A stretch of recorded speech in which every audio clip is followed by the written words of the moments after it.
जब अनिका घर पहुंची तब उसने नक्श के बिखरे हुए बाल और सिलबटे वाले कपड़े देखे तो तुरंत ही उसने नक्श से पूछा, नक्श तुम वापस कब आए? क्या तुम पूरे दिन यहीं पे ही थे? अरे नहीं, मैं तो दोपहर को ही आ गया था। क्या तुम्हें आज तुम्हारी दादी का कॉल आया था? पानी का गिलास लेकर नक्श अनिका की तरफ बढ़ा जो सोफे पर बैठी हुई थी। अनिका ने कंफ्यूज नजरों से नक्श की ओर देखते हुए कहा, नहीं तो वो मुझे क्यों कॉल करेंगी? ये सुनकर नक्श अचानक से हिल गया और मन ही मन सोचने लगा, लगता है ये कल्याणी अभी भी मेरी बात को सीरियसली नहीं ले रही है। लेकिन नक्श ने अपने इमोशंस को बिना एक्सप्रेशन किए हुए और शांत रहते हुए बोला, अरे कुछ नहीं, मैंने तो बस ऐसे ही पूछ लिया। अपनी दादी का नाम सुनकर अचानक से अनिका को याद आया कि अब उसकी दादी माँ ने उसे कॉर्पोरेशन का सारा मैटर मेम्बू अंकल के हाथों में दे दिया है। ये सोचकर अनिका को अंदर ही अंदर बहुत ही गुस्सा आ रहा था, लेकिन उसे इस बारे में अब और कुछ भी सोचना नहीं था। तुम कल रात कहाँ पर थे? अब अनिका का ध्यान पूरी तरह से नक्श पर था और जब उसे याद आया कि कल की रात नक्श घर नहीं लौटा तो वो अंदर ही अंदर बहुत ज़्यादा अनकंफर्टेबल फील कर रही थी। दरअसल अनिका को कल नक्श से बहुत कुछ पूछना था, लेकिन नक्श तो कल घर ही नहीं लौटा, इसलिए अनिका के मन के सवाल अभी भी उसके अंदर ही दबे हुए थे। मुस्कुराते हुए नक्श ने कहा, वो मैं एक पुराने दोस्त के यहाँ पर रुक गया था, बात करते करते बहुत लेट हो गया तो फिर मैं उसके घर पर ही सो गया। पुराना दोस्त? क्या वो कहीं मिस्टर पटेल तो नहीं, होटल प्राइम मिनिस्टर वाले?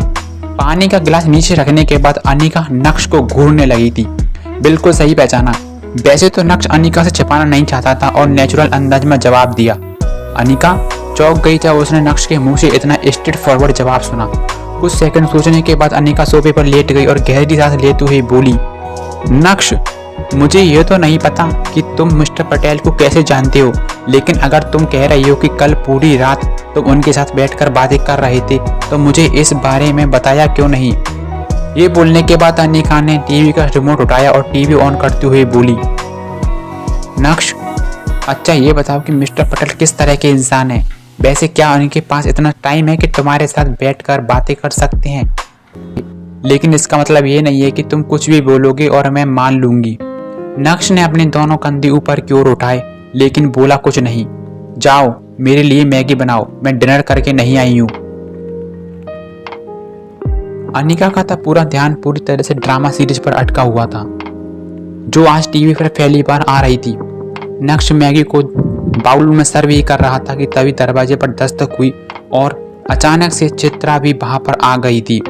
चित्रा ने देखा कि नक्श किचन में खाना बना रहा है। अचानक से उसे याद आया कि आज फोन पर नक्श ने उससे क्या कहा था और ये सोचते हुए चित्रा का चेहरा अचानक से बदल गया है। नक्श को देखकर चित्रा ने कुछ ऐसा रिएक्शन दिया, लेकिन जब नक्श की तरफ से चित्रा को कोई रिएक्शन नहीं मिला तो वो और भी ज्यादा गुस्सा हो गई और अपने जूते उतारने के बाद सीधा नक्श की तरफ बढ़ी और सोफे पर जाकर बैठ गई। जब अनिका ने अपनी माँ का चेहरा देखा तो तुरंत ही उसे पजल्ड लुक के साथ कहा, अब आपका मूड किसने खराब कर दिया? चेहरे पर 12 क्यों बजे हुए हैं? वैसे तो कोई नहीं है, लेकिन इस घर में एक ऐसा इंसान है जिसने अपनी जिंदगी में कुछ नहीं सीखा है सिवाय बड़ों की डिसरिस्पेक्ट करने के अलावा। ये बोलते हुए चित्रा की नजर सीधा किचन की तरफ गई और अनिका समझ गई कि चित्रा किस की तरफ इशारा कर रही है। उसे समझ आ गया था कि जरूर नक्श ने कुछ ऐसा किया है जिसकी वजह से उसकी मां नाखुश है।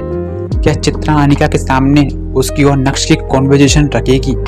अगर ऐसा हुआ तो अनिका किसकी साइड लेगी, अपनी माँ की या नक्श की? या अनिका भी नक्श को उसके पेरेंट्स का फिजिकल एग्जामिनेशन करवाने के लिए उसे फोर्स करेगी, या फिर पहली बार अनिका नक्श का साइड लेगी?